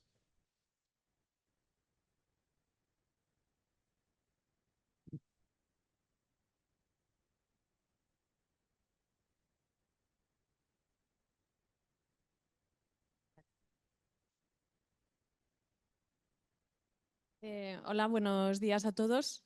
Nada, en esta microcharla la idea es daros 3 pinceladas de lo que se hace en el IGME en general y en particular en la unidad de Zaragoza en relación a temas de cartografía geológica, geología estructural y cortes, construcción de cortes geológicos. Sabéis que la cartografía es la base para cualquier estudio geocientífico. Lo primero que hacemos cuando nos enfrentamos a un problema de tipo hidrogeológico estructural es ir a buscar la cartografía geológica de la zona, y en ese aspecto el IGME, el instituto, es el referente para consultar esas cartografías geológicas, aunque bueno, ya sabéis que además de cartografías geológicas, desde el instituto se producen también cartografías geomorfológicas de procesos activos, hidrogeológicos, etcétera. La cartografía estrella del IGME es la cartografía Magna, escala 1:50.000. Tenemos toda la península prácticamente cubierta con esa cartografía, que fue posteriormente homogeneizada en la cartografía GEODE. Todo esto os es familiar. Y actualmente se está trabajando en una mejora de esas cartografías previas en lo que sería pues, la tercera serie de la cartografía Magna. Es decir, que a nivel nacional existe bastante trabajo por hacer todavía.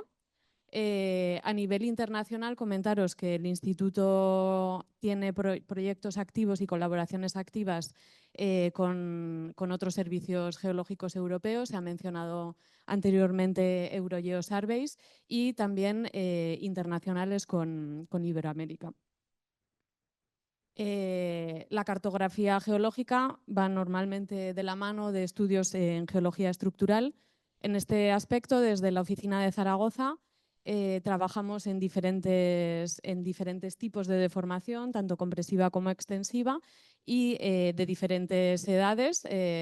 Tenemos experiencia en estudios en geología relacionada con la tectónica varisca y también con la tectónica alpina, a diferentes escalas. Esto sería una lámina delgada, desde escala microestructural hasta escala regional, pasando por la escala mesoestructural. Y el granito de arena que sumamos a estos estudios clásicos de geología estructural es la interpretación de los datos estructurales con datos de fábricas magnéticas, que sabéis que pueden medirse en la Universidad de Zaragoza, y actualmente estamos incorporando técnicas nuevas como la microtomografía de rayos X.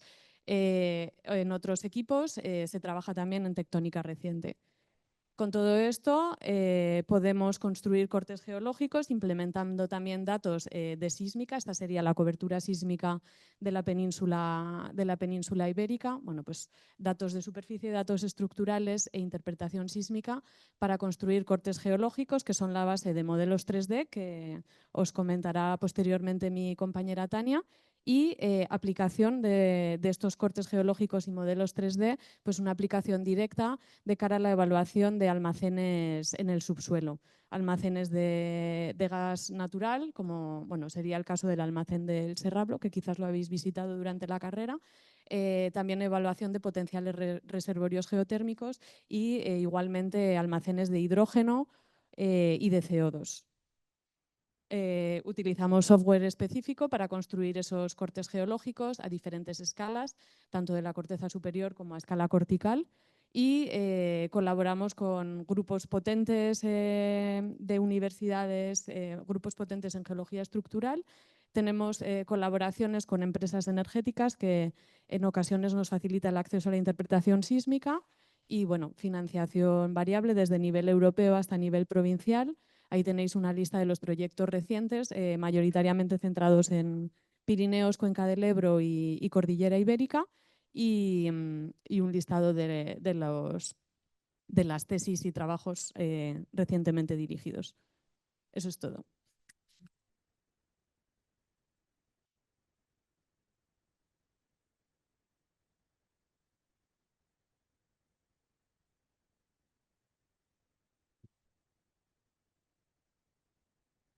Hola, buenas. Yo soy Tania Mochales, digamos que especialista en geofísica y modelización.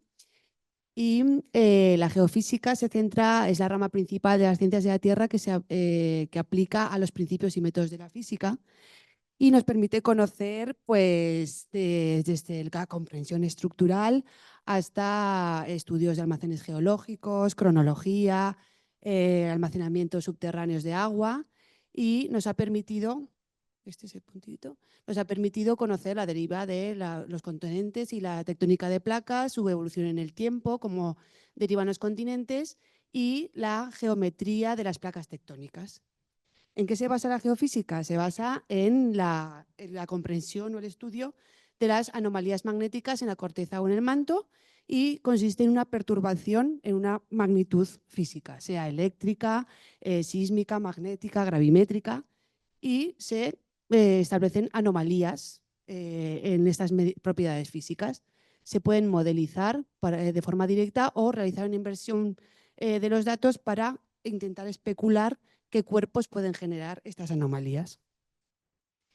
Son múltiples los métodos tradicionales son los métodos directos que realizamos, que ya han hablado los compañeros previamente y las compañeras, de cartografía geológica, cortes geológicos, columnas estratigráficas, análisis estructural, sondeos, catas, trincheras, que son la base de todo estudio geológico, y que gracias a las herramientas de los métodos indirectos de geofísica podemos conocer con más detalle lo que sucede en el subsuelo. Nosotros digamos que hemos tocado todos los palos, pero somos más especialistas en los métodos gravimétrico y magnético, y el gravimétrico se centra en las perturbaciones de las propiedades, digamos, de la densidad en la superficie de la Tierra, y nos permite pues, conocer, resolver problemas regionales, conocimiento del basamento, principalmente basado en los amplios contrastes de densidad. El método magnético se centra en las perturbaciones del campo magnético terrestre y sus inversiones en el tiempo geológico. Nos ayudan también a conocer mineralizaciones, profundidades del basamento, detección de estructuras, y somos menos especialistas, bueno, yo por lo menos, en otros métodos, pero que se trabaja ampliamente en la interpretación sísmica, que se centra en la velocidad de la propagación de las ondas sísmicas y cómo se detectan por los geófonos por difracción o refracción. El método eléctrico en la conductividad eléctrica, el radiométrico en la radiación gamma natural de las rocas, y el método geotérmico, que también ha presentado Miguel Ángel, pues cómo se distribuye el flujo de calor en la Tierra. Se ha probado que la integración de las técnicas es bastante viable para determinar la geometría en subsuelo. Por ejemplo, este ejemplo en la cuenca del Áquila, este gran terremoto que hubo en el 2009 en el Abruzzo, que por medio de análisis de sísmicos y de tomografía eléctrica se pudo determinar un poco la geometría de la cuenca. Y luego otros ejemplos donde los métodos magnéticos y gravimétricos son muy viables para la caracterización de un domo salino. Realizamos modelización unificada, que consiste en un poco utilizar los cortes geológicos que ha presentado Esther e intentar ver si satisfacen las anomalías magnéticas o gravimétricas, y conociendo las propiedades petrofísicas de los materiales, intentar refinar estos cortes. Estos son los proyectos en marcha relacionados con geofísica y 3D en los que trabajamos, y me gustaría resaltar por los que han sido los que yo más he trabajado, que han sido los de exploración internacional en Uganda o en Angola. Y bueno, se aplican pues, a todas estas aplicaciones de geología tradicional, almacenes geológicos, y estos son los trabajos académicamente dirigidos. Eso es todo.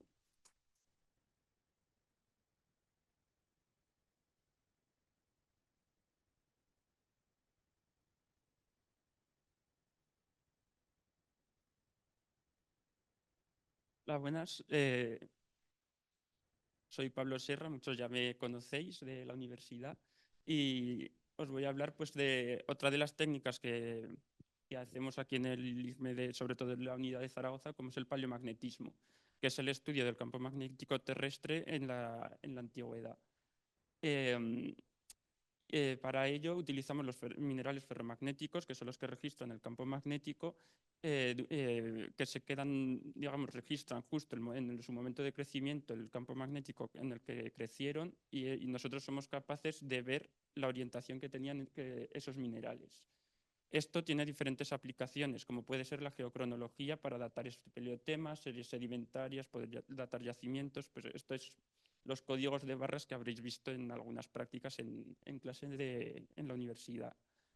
También tiene diferentes aplicaciones, como puede ser en tectónica de placas, pues cosas de paleogeografía de continentes, rotaciones de continentes, como la rotación de Iberia.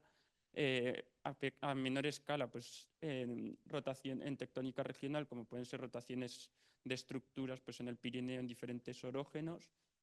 Y otra de las técnicas asociadas al paleomagnetismo es la anisotropía de la susceptibilidad magnética, la SM, que ya os la han nombrado antes, que en la Universidad de Zaragoza se puede medir. Y eso pues, nos proporciona información pues, de cinemática de estructuras, como puede ser los diapiros, las fallas, pliegues, pues conocer un poco cómo se han ido evolucionando estas estructuras y conocer su orientación y su movimiento.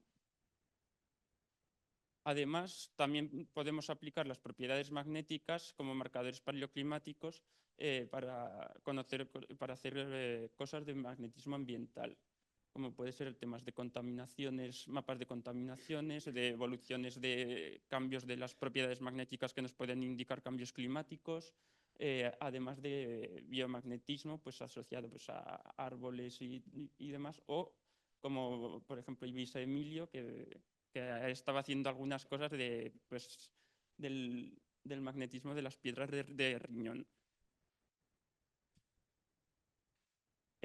Aquí tenemos, pues, como veis, hay muchas aplicaciones en las que podemos usar el paleomagnetismo. Aquí tenemos los miembros actuales de la Unidad de Zaragoza, que nos dedicamos a cosas relacionadas, y los diferentes proyectos que se han tenido, pues, tanto antiguos como actuales.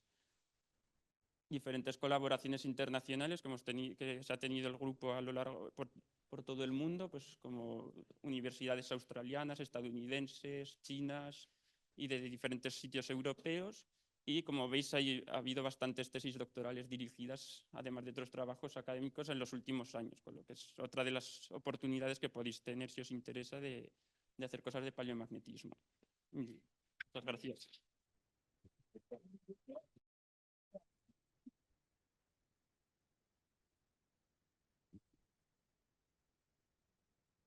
Cógeme el... Bueno, muy brevemente, una temática que ha salido en varias de las presentaciones, como sabéis, la ciencia abierta, el Open Science, es el movimiento global que lleva promoviendo varias décadas el acceso abierto a la ciencia en el sentido más amplio, no solo a los PDFs de las publicaciones, sino también a los datos, a las muestras, a los códigos que se han desarrollado, incluso a las infraestructuras en las que se desarrolla la ciencia, ¿no? La UNESCO estima que el cumplimiento de todos los objetivos de desarrollo sostenible van a requerir de la ciencia abierta en su despliegue más amplio. El CSIC tiene una infraestructura dedicada, suscribió el Acuerdo de Berlín hace ya más de 20 años de ciencia abierta, y a nivel europeo también es una línea fuertemente apoyada por todos los programas marcos desde hace muchos años.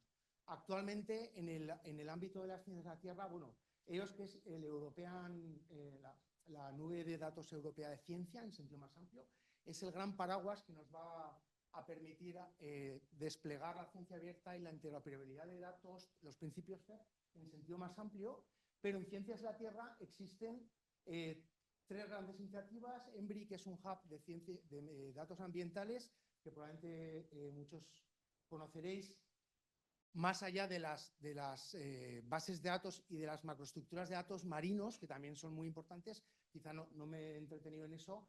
Y en ciencias de la Tierra también existen EPOS, que es una infraestructura, un consorcio, una EIC, que implica ya un grado de desarrollo estructural dentro de la Unión Europea muy importante, y actualmente en desarrollo los servicios geológicos están desplegando el servidor digital de información puramente geológica.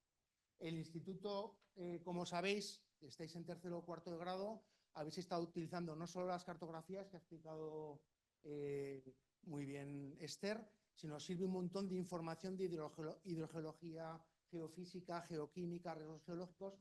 Es el referente nacional que sirve esto, y si os interesa esta temática, que yo creo que es interesante y tiene mucha prospección futura, os invitaría a que, si queréis trabajar con nosotros, que sepáis que no tenemos ni idea, absolutamente, aquí en la Unidad de Zaragoza, pero que llevamos años desarrollando bases de datos pues bueno, en los ámbitos en los que trabajamos, y siempre hemos contado con el apoyo del Departamento el Servicio de Información del Instituto, ¿vale? El Servicio de Información del Instituto, Sistemas de Información, es el departamento dedicado más grande de los centros de ciencias de la Tierra del CSIC y siempre nos ha mostrado el apoyo. También tenemos buenos contactos con el GFZ, Data Repository, con otras infraestructuras europeas en las que bueno, pues nos vienen oportunidades de financiación muy importantes. Y con eso acabo. Yo creo que saltamos el vídeo porque vamos con bastante retraso y pasamos al IP, ¿vale?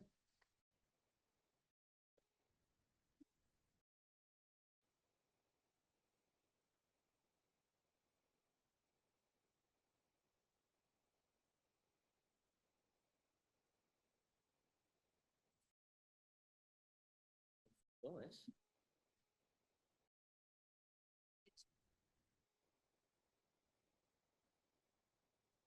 Bueno. Buenos días, yo soy Marcel Galofré, soy doctorando de Blas Valero y trabajo como en el grupo de lagos del Instituto Pirenaico de Ecología. Con esta charla lo que pretendo es mostraros lo que puede hacer el grupo de lagos y el grupo de paleoambientes del Instituto Pirenaico de Ecología por vosotros. Entonces, nosotros lo que trabajamos es sobre todo con el Cuaternario y con el Holoceno, que es esa mancha gris que aparece en todos los mapas geológicos y que no prestamos mucha atención. Pero habría que prestarle más atención porque aunque no haya dinosaurios ni cosas así divertidas y llamativas, es el periodo en el que nos ha tocado vivir a nosotros y por lo tanto es bastante importante. Bueno, el Cuaternario se extiende hasta hace 2,6 millones de años y en ese periodo pues no había ni satélites, ni sensores, ni nada. Pero por suerte para nosotros esos cambios han podido quedar registrados en el registro geológico. Entonces nosotros trabajamos los registros lacustres, sacamos sedimento del fondo de los lagos o de paleolagos y lo estudiamos. Para estudiar esos sondeos pues trabajamos igual que con columnas estratigráficas, pero con más detalle. Como son sondeos que van desde los pocos centímetros a muchos metros, pero las estructuras son por lo general bastante pequeñas.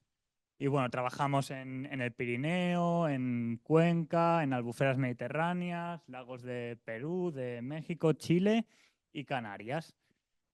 Nos dividimos como en tres subapartados. El primero sería el registro del Cuaternario, que por lo general son sondeos muy largos, largos que pueden llegar a cubrir los últimos 2,6 millones de años. Una propuesta de TFG que tenemos aquí es con un registro lacustre del Parque Nacional de Garajonay en la isla de La Gomera, que bueno, opinión personal es súper interesante. Luego tenemos otro subapartado que sería de impacto humano durante el Antropoceno, que bueno, estos cores cubrirían los últimos siglos, son sondeos más pequeños, y más pequeños no es menos trabajo, es que hay que tener más detalle. Pero los resultados son súper interesantes. De eso también tenemos un montón de sondeos del Pirineo, que podrían ser buenos TFGs. Y por último, un último apartado de procesos actuales de monitorización que estamos arrancando últimamente, en el que sacamos datos de los procesos que están sucediendo actualmente en los lagos. Bueno, aquí os pongo lo que estamos haciendo actualmente en los lagos, las ramas de monitorización, que bueno, también tiene mucho futuro. Y nada, espero haberos convencido. Luego en el laboratorio os enseñaremos los sondeos y cómo se trabaja para que lo tengáis más claro, que con una charla no se termina de ver.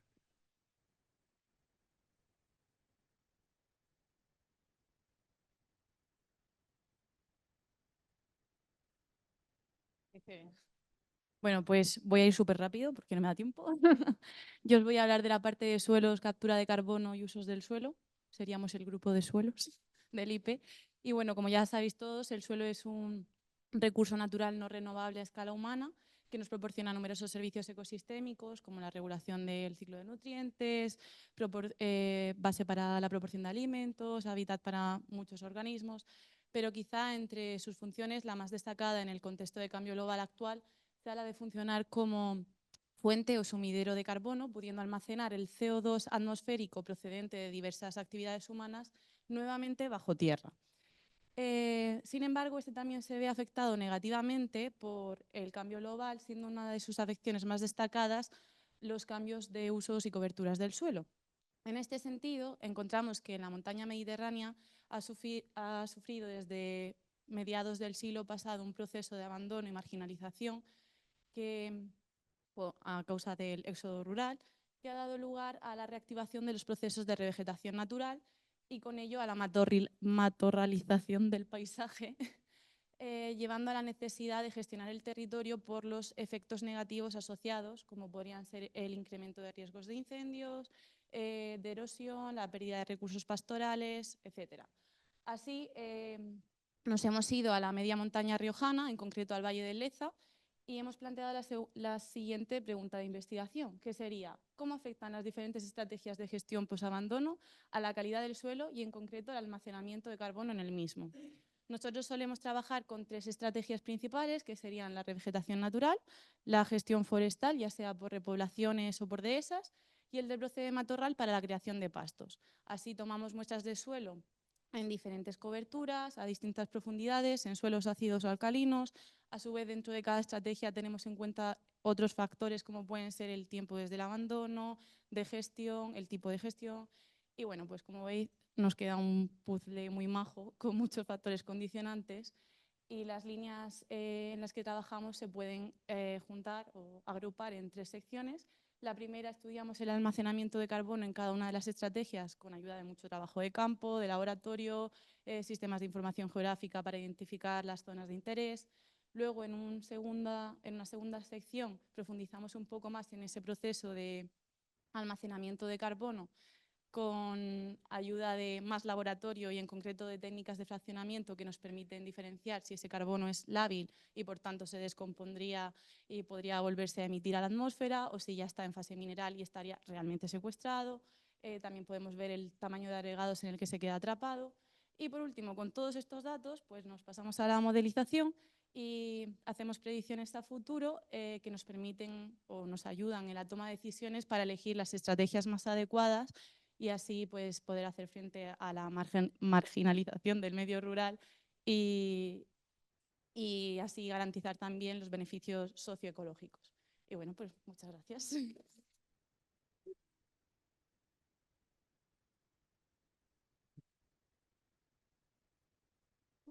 Creo que sí. Soy el tercero. Bueno. Uy, me he echado para atrás. Ahí va, perfecto. ¿Qué tal? Soy Javi Martín y represento al colectivo de geomorfología en el IP. ¿Vale? Como me enteré ayer de que no erais de la ESO, he reducido bastante la introducción a básicamente que el agua moja. Y de ahí sacamos 2 líneas de investigación principales. Una línea de investigación para el suprameso, o sea, sobre todo para el mesomediterráneo, en el que estudiamos ambientes semiáridos y laderas y procesos geomorfológicos extremos en estas zonas. Como pueden ser, por ejemplo, unas cárcavas como el demonio en las que cabes tú, o piping del demonio donde cabes tú también.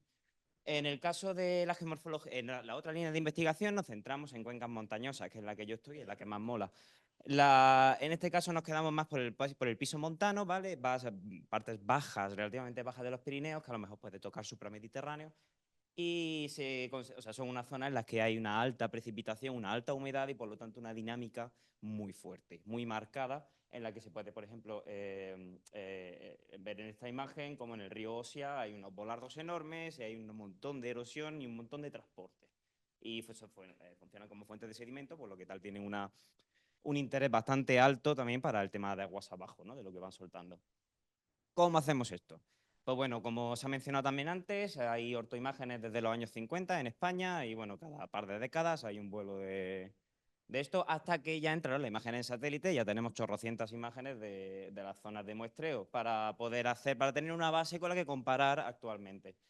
Aparte de eso, tenemos un material para el registro hidrológico, porque no solamente nos centramos en sedimentología o en erosión, sino también en predicción de caudales, ¿vale? Con el machine learning, en este caso, tenemos un par de compañeras que se dedican a eso. Y bueno, perdón, se me ha olvidado poner esta imagen, que mira cómo cambia el cauce activo desde el 56 al 2021, una barbaridad, vamos. Sacamos imágenes LIDAR, ¿vale? De ciertas zonas y después hacemos fotogrametría para sacar unos mapas 3D muy precisos, una nube de puntos muy precisas para, con GPS y dron, tener perfectamente localizado y a través también del Machine Learning, pues bueno, esto también es un poco un sueño húmedo, sacar sedimentología a través de sedimentología automática, ¿vale? ¿Qué es lo que obtenemos, ¿no? Cada vez que vamos al campo? Por un lado, una nube de puntos, que es lo que tenéis. ¿Dónde está el botón de láser? Aquí. Es lo que tenéis aquí. Esto sería toda la cuenca de muestreo del río Osia, ¿vale? Que cada puntito, que hay aquí alrededor de, yo que sé, cientos de millones de puntos, que se generan a través de las fotos que va tirando el dron a lo largo de todo su vuelo. Como están georreferenciadas, tienen su altura y tal, pues después sacamos un modelo digital de elevaciones, ¿vale? Que después lo que hacemos es, después de varios intentos, después de ir varias veces al campo, sacar un modelo de diferencias.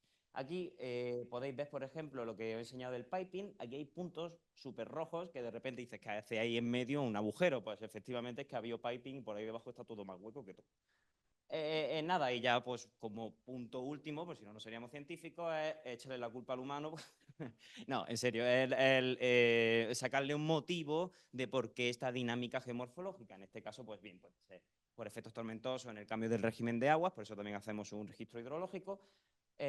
Abandono de tierras de cultivo, como decía Melanie hace también un momento, y se forman terrenos marginales en los que se matorraliza, pediten patatán.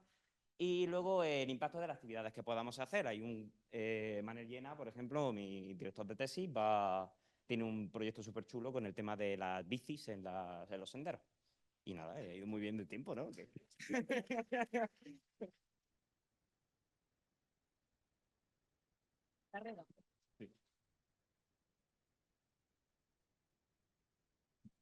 Hola, buenas a todos. Nosotros somos Javier e Inés y vamos a explicar brevemente esta línea dirigida por Jorge Pey de aerosoles atmosféricos e impactos en clima y los ecosistemas. Bien, como ya sabréis todos, en el contexto de contaminación del aire, un aerosol se refiere a materia particular fina de tamaño de hasta 100 micras que permanece en suspensión en la atmósfera durante cierto tiempo. Existen diferentes orígenes de los aerosoles, pueden ser naturales, como el polvo sahariano o partículas emitidas en erupciones volcánicas, por ejemplo, o antrópicos, como los que se emiten en actividades industriales, en la quema de residuos, biomasa y combustión. Estos aerosoles influyen en distintos parámetros atmosféricos, como puede ser la temperatura, el cambio de la temperatura media global, el ciclo hidrológico, la fertilización y, en general, en la contaminación, cambio climático, salud, etcétera. En mi caso en concreto, mi estudio se centra en la interacción de estas partículas atmosféricas con el medio físico, concretamente los impactos de impurezas atmosféricas en los mantos de nieve del Pirineo. Por ejemplo, hay aerosoles atmosféricos como la calima, el polvo sahariano, que cuando llega a los Pirineos y se deposita encima de la nieve, la cubre, lo que pasa ahora es que la nieve se funde más rápidamente de lo que debería y esto afecta a posteriori a los recursos hídricos y a la hidrología general. Para estudiar estas partículas tenemos distintos tipos de instrumentación en varios puntos del Pirineo, como el Parque Nacional de Ordes en Monte Perdido, la estación de Formigal de esquí. Y bueno, pues también monitorizamos otros parámetros atmosféricos, no solo la deposición de polvo sahariano, sino otros aerosoles. Y también realizamos trabajos de campo pues para replicar estos impactos en la superficie de la nieve y en la fusión de los mantos de nieve. Eso en cuanto a aerosoles y nieve, y ahora os dejo con Inés, que comenta su parte.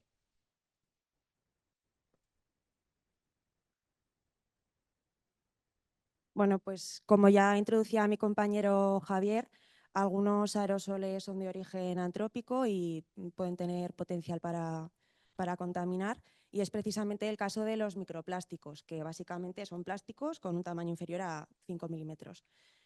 Y bueno, el problema es que ya se están encontrando en todo tipo de ambientes. Además, pueden liberar sustancias tóxicas y precisamente están diseñados para ser duraderos, con lo cual es un problema que hay que aprender a gestionar. Por ello, estamos explorando cómo contribuyen diversas fuentes a la tasa de microplásticos de la laguna de Gallo Canta, en mi caso. y bueno, pues cómo se acumulan finalmente en el sedimento. Entonces, bueno, pues estudiamos las características de los microplásticos procedentes desde la atmósfera hasta cómo son transportados por aves migratorias como la grulla a través de sus excrementos. Y bueno, ya lo veremos en más detalle en el laboratorio. Ahora os dejo con Pablo.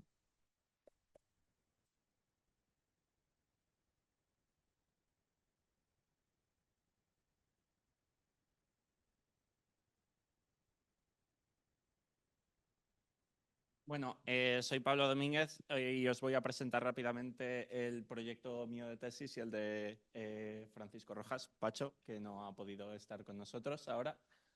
Entonces, nada, empiezo. Esta es la tesis de Pacho, en el que estudia los impactos de la vegetación en los diferentes mantos de nieve del Pirineo. Especialmente se está centrando en aquellos mantos de nieve marginales, es decir, donde la nieve alcanza profundidades muy bajas y puede incluso desaparecer durante periodos del invierno para luego volver a formarse en eventos de nevada posteriores.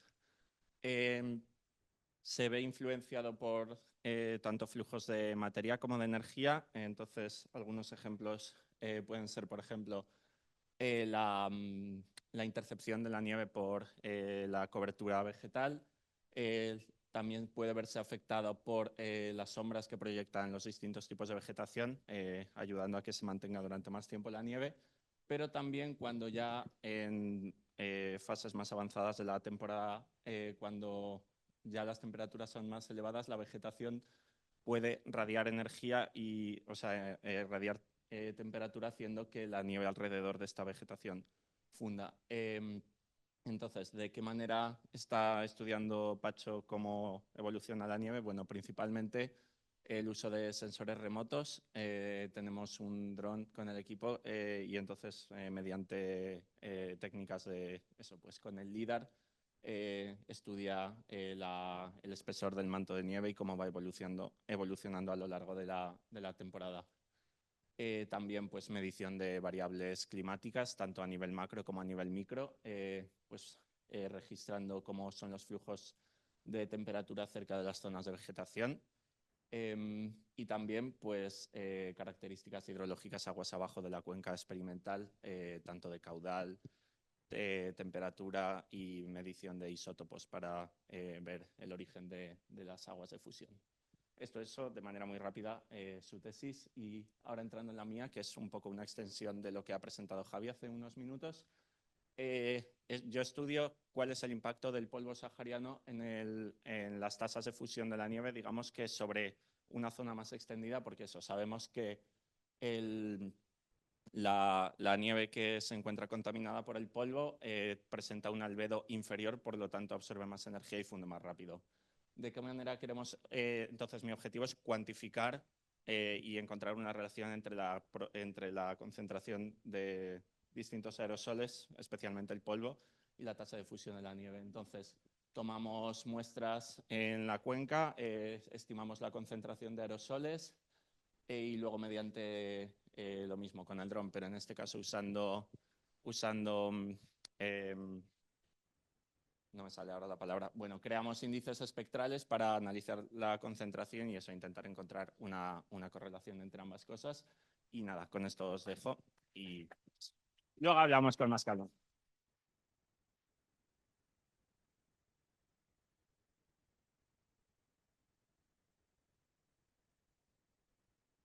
Buenos días, yo soy Reyes Jiménez, soy geóloga formada en la Universidad de Zaragoza. Y actualmente estoy desarrollando mi tesis en el Instituto Pirenaico de Ecología. Un poco la trayectoria que yo he seguido pues no es la habitual, porque yo primero comencé mi vida laboral fuera de la investigación, pero ahora mismo pues estoy igualmente desarrollando la tesis. A veces los caminos son múltiples y muchas veces pues la nota tampoco es lo más importante, sino las ganas que uno le echa al asunto, que eso sí que es determinante. Por lo menos lo está siendo en mi caso, donde desarrollo la tesis dentro del equipo de Paleoambientes, que ya ha introducido hace un poquito Marcel, y concretamente en temas de cuevas, dentro del equipo de cuevas. La paleoclimatología es la ciencia que estudia el clima del pasado y más allá de los registros últimos que tenemos instrumentales, donde lo tenemos todo muy bien medido, tenemos que irnos al registro geológico para buscar estos datos del clima del pasado. Hay diferentes registros, os he hablado sobre todo los registros de los lagos, Marcela hace un ratito, pero me voy a centrar un poco en los registros que encontramos dentro de las cavidades. Allí crecen, ya sabéis, espeleotemas y sobre todo las estalagmitas, la hacen de forma muy continua desde el suelo, a través del agua de precipitación que llega a la cueva, gotea y poco a poco va precipitando carbonato cálcico que da lugar a estas estalagmitas. Ese carbonato va registrando ciertas propiedades químicas del agua que la forma, de manera que tenemos en las estalactitas un registro continuo del que podemos extrapolar diferentes características climáticas del pasado. Dentro de esa precipitación encontramos algo de uranio que es un elemento radiactivo y que emite una señal que se puede medir y a través de la cual podemos datar de manera muy precisa estos espeleotemas. Registran tiempo con mucha precisión y de forma muy ordenada en esas láminas de crecimiento. Y además la composición química refleja diferentes factores climáticos, como puede ser la disposición de agua o las temperaturas. Para ello vamos a las cuevas, cogemos los espeleotemas, los abrimos, los destripamos y hacemos un montón de análisis a lo largo de su eje de crecimiento. Esto luego Ana, que dirige mi tesis, os lo va a explicar con más detalle, os va a mostrar en el laboratorio. Ventajas, ya las hemos dicho, inconvenientes como todos estos métodos, pues bueno, quizá la monitorización, que es algo costosa en tiempo y en dinero y que exige hacer mucho trabajo de campo, estar en las cuevas para ver cómo es la transferencia de la señal química desde la lluvia al goteo y luego al carbonato, y también tener en cuenta otros factores como la humedad relativa, la temperatura, el CO2 de la cueva. Bueno, desventajas o ventajas también, porque esto nos ha dado pie para poder utilizar otras aplicaciones de cómo funciona la dinámica de las cuevas y en mi caso también, porque es lo que más me he dedicado en mi tesis, a aplicarlos a temas de conservación de cavidades o del turismo espeleológico. Esto os cuento y luego seguimos en el laboratorio. Muy bien.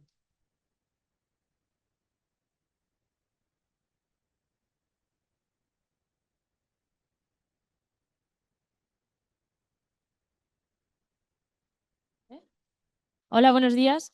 ¿Cómo? Ah, sí. Buenos días. Somos Kilian e Irene y somos la última pata del grupo de palomientes cuaternarios y cambio global que os han presentado nuestros compañeros del IPE. Y somos estas personas. Nuestro subgrupo se centra en los impactos de los cambios paleoambientales sobre los geopaisajes vegetales. Es decir, nos centramos en la parte más biótica del grupo. Para ello utilizamos registros, tanto yacimientos arqueológicos como registros lacustres de lagos de alta montaña o de baja montaña y también turberas. Y dentro de estos registros estudiamos distintos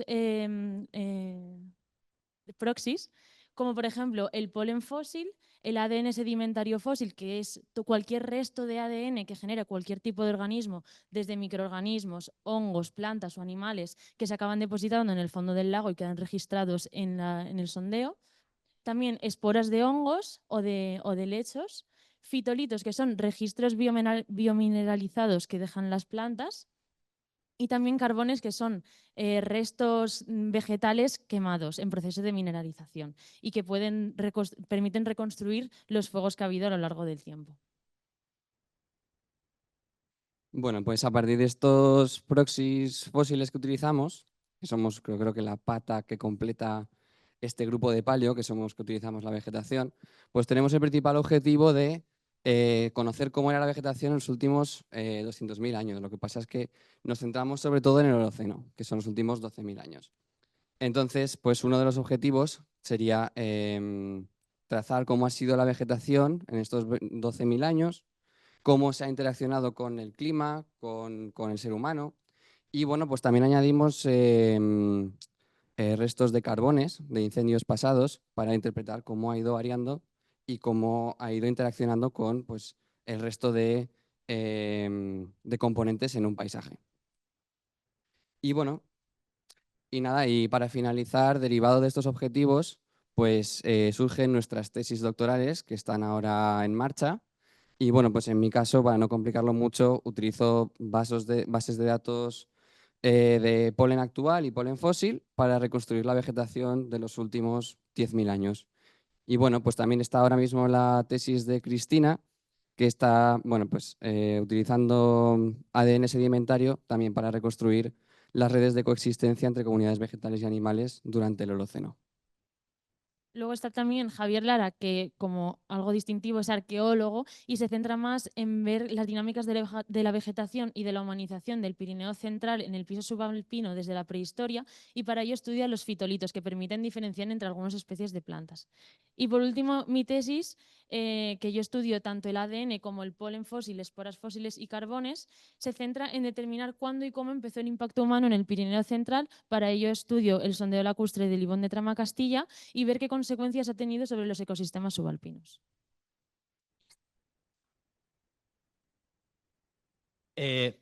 Bueno, para terminar esta sesión, bueno, queríamos agradecer, que se nos ha olvidado al principio, a la delegación del CSIC en Aragón, que también es partícipe de la organización de esta jornada, de que estemos aquí todos presentes. Además, no se os puede olvidar a vosotros, porque a mí se me olvidará seguramente, os han traído unos regalitos del CSIC, que tendréis pues uno para cada uno. Están ahora mismo en Aula Day, entonces al final de la jornada o cuando paséis por allí, pues por favor acordaros de coger una bolsita que tenéis para cada uno de vosotros. Más cosas.